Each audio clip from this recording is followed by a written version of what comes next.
Hello les amis! Ça fait un petit moment qu'on s'était pas revus, alors je profite de ce bel été ensoleillé pour vous conter un merveilleux film de saison. Aujourd'hui, ce sera donc la comédie musicale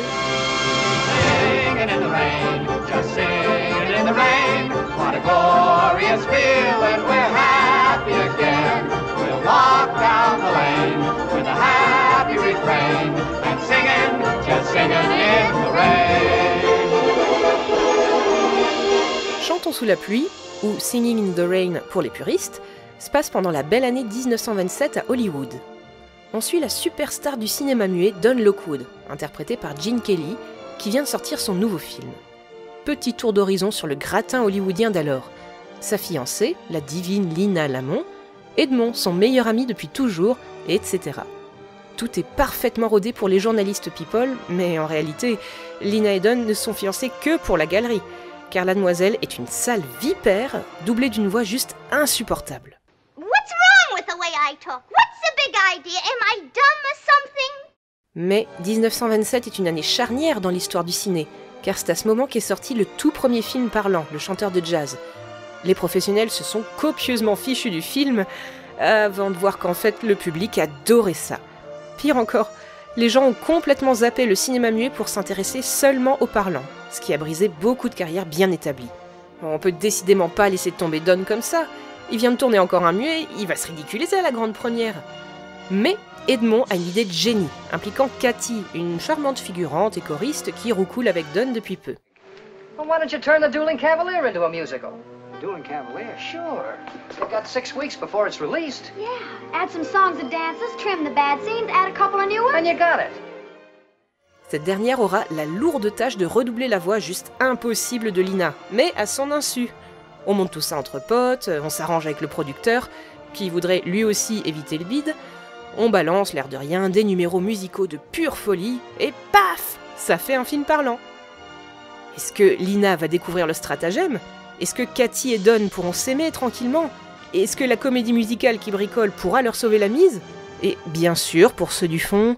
Pandolphe parviendra-t-il à rencontrer l'amour?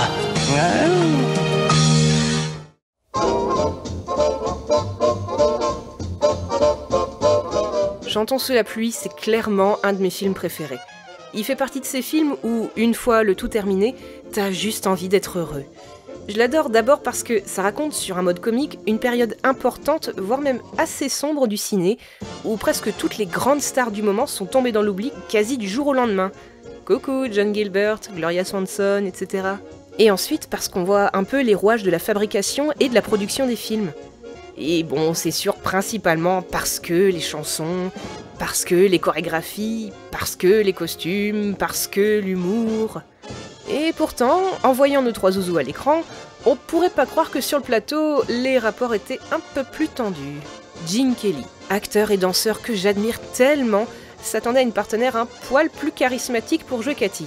On lui avait vendu du Judy Garland ou Leslie Caron, qui étaient des sacrées valeurs du cinéma alors. Et au final... Kikou, je m'appelle Debbie Reynolds, c'est moi qui serai ta partenaire pour le film. Hein? Mais j'ai même jamais entendu parler de toi. Oui, c'est normal, j'ai tourné que dans 3-4 films jusqu'ici, c'est mon tout premier grand rôle. Attends, je comprends pas. Tu sais danser au moins? Ah bah non, j'ai jamais dansé. Pourquoi, y en a besoin? Ma pauvre Debbie, Gene a dû t'en faire tellement baver. Il l'a dirigée dans un entraînement quotidien de ouf pour qu'elle atteigne un niveau acceptable au plus vite. Au point qu'un jour, elle a même dû courir se planquer en backstage pour pleurer un bon coup. Il se trouve que Fred Astaire bossait justement sur le plateau voisin et l'a croisé. Hello. En vrai gentleman, il l'a consolé et lui a donné quelques conseils pratiques. Arrête, chaton. Voyons, c'est pas méchant ces petites bêtises-là. Fini ce gros chagrin. Bien des années après, Debbie Reynolds a affirmé que ce tournage et la naissance de sa fille, l'actrice Carrie Fisher, ont été les 2 moments les plus éprouvants de son existence.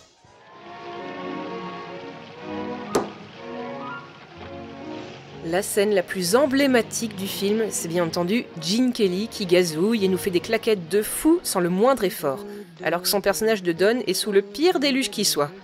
Oh, il lui pleut sur la trogne? Sa carrière risque de s'effondrer en quelques jours? Rien à battre. Sa jolie Cathy l'aime, Edmond vient de lui trouver l'idée du siècle pour lui sauver la mise, ça peut que marcher. Allez, tous en chœur!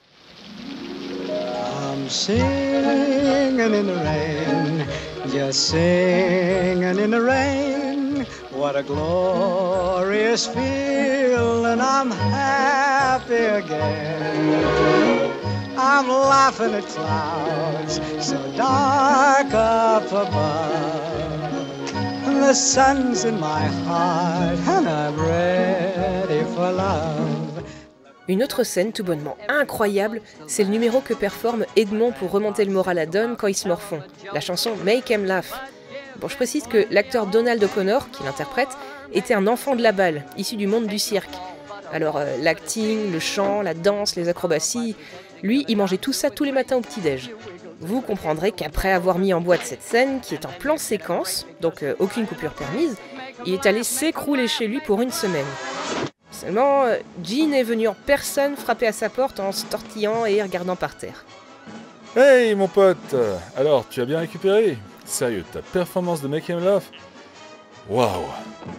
Bah en fait, tu vas bien rire, la pellicule a été salement abîmée et ta prise n'est pas utilisable. Tu vas devoir la retourner en entier. C'est bête, hein? Je vais pleurer un petit peu. Et au final, avouez quand même que ça claque.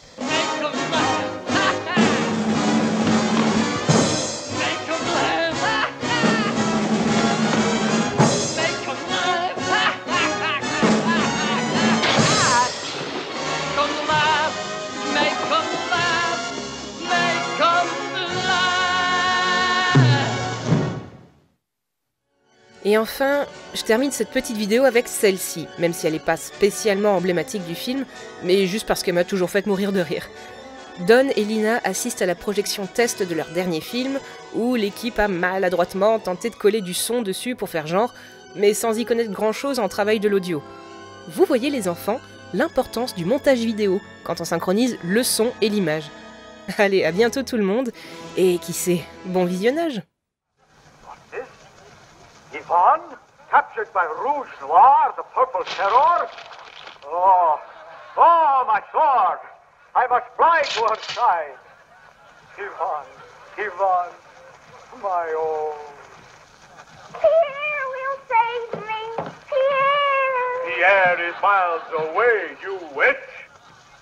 No. Yes. No. Yes.